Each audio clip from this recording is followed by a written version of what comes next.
Good afternoon guys. आज का mini vlog मैं आफ्टरनून से स्टार्ट कर रही हूँ कॉलेज से आने के बाद से। सॉरी, आफ्टरनून और मॉर्निंग दोनों मिक्स हो गया क्योंकि हाफ डे से भी हाफ डे हो गया था।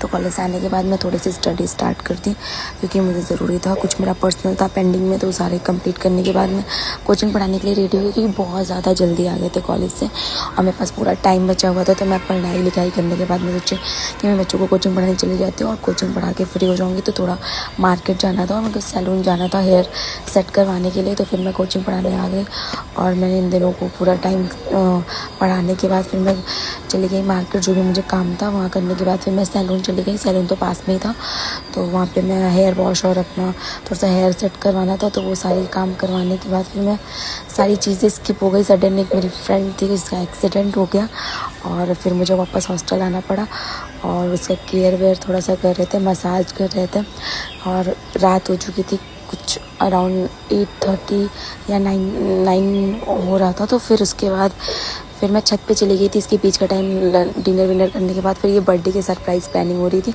जो कि मुझे सब कुछ पता था। तो एक होता है कि सारी चीज़ें फॉर्मेलिटी की तरह चल रही चाहिए क्योंकि 3 सालों में ये एक हो गया भाई, ये प्रथा हो गई है कि ये तो मिलना ही मिलना है। फर्स्ट ईयर में थोड़ा तो लगता है कि हाँ भाई ऐसा कुछ नहीं मिल सकता, लेकिन मुझे 3 सालों में ये इसका एक्सपीरियंस हो कि नहीं भाई मेरे हैं लोग, मैंने दोस्त और लोग कमाए हुए हैं यहाँ पे जो मेरे लिए ये सारी चीज़ें करेंगे। तो ये मुझे पता था। तो मैं इनकी प्रिपरेशन में कोई भी दखल ना डालते हुए छत पे जाके बैठे हुए थे 12 बजे। जैसे ही 12 बज गया उन्होंने हमें बुलाया, फिर हम नीचे आए और केक वेक कट करके सेलिब्रेशन किया क्योंकि ये हमारे रूममेट और मेरी फ्रेंड लोग जो हैं बहुत सारी प्लानिंग किए थे। और ये मेरी फ्रेंड जो कि मार्केट गई हुई थी मेरे लिए सरप्राइज़ प्लान करने, और इसका एक्सीडेंट हो गया तो उसका केक का कचुम्बड़ बन गया था। लेकिन हम फिर भी उस केक को खा रहे थे क्योंकि मेरा फेवरेट मैंगो केक था वो, और सब कुछ अच्छा था, कुछ भी ऐसा नहीं था। फिर इसके बाद मैंने एक थोड़ा लेक्चर दिया, थोड़ा कॉमेडियन ही था पर थैंक यू लेक्चर था इन लोगों के लिए क्योंकि इन्होंने मेरा डे स्पेशल किया। तो मुझे बहुत स्पेशल फील हुआ क्योंकि दूर रहो फैमिली से और कोई इतना स्पेशल फील कराए, तो थैंक यू।